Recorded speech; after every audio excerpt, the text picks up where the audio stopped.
दिल्ली में हाल ही में जो धमाका हुआ, चलिए समझते हैं कि ये क्या था और इसका क्या मतलब है। ये बात बिल्कुल सही है। मासूम लोगों पर हमला भारत के लिए कोई नई बात नहीं, पर यह घटना चिंता बढ़ाती है। हुआ ये कि 10 नवंबर की शाम दिल्ली के लाल किले के पास एक चलती कार में धमाका हो गया। इस हमले में 13 लोगों ने अपनी जान गंवाई और कई लोग जख्मी भी हुए। राजधानी में ऐसा हमला एक बहुत बड़ी खतरे की घंटी है। हाल में आतंकवाद संघर्ष वाले इलाकों तक ही सीमित था। सरकार ने इसे सीधे सीधे एक आतंकवादी हमला माना है और अब इसकी जांच एनआईए कर रही है। घटना के फौरन बाद यूएपीए जैसे सख्त कानून लगाए गए और केस एनआईए को दे दिया गया। और जो गाड़ी इस धमाके में शामिल थी, उससे जुड़ा संदिग्ध है कश्मीर का एक डॉक्टर उमर उन नबी। अब इस पर राजनीति भी शुरू हो गई। सरकार कह रही है दोषी बचेंगे नहीं, विपक्ष जवाबदेही मांग रहा है।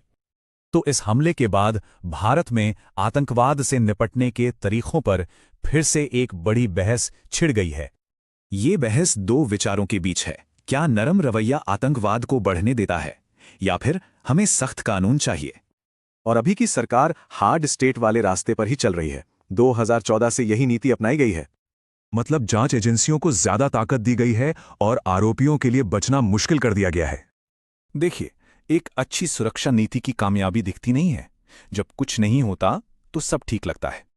लेकिन सवाल ये उठता है कि क्या सिर्फ सख्त कानून और पुलिसिंग से बात बन जाएगी? नहीं, क्योंकि पुलिसिंग तो एक पूरी नेशनल सिक्योरिटी रणनीति का सिर्फ एक हिस्सा है। एक अच्छी रणनीति में पुलिसिंग के साथ साथ पारदर्शी जांच, राजनीतिक कदम और सामाजिक एकता भी जरूरी है।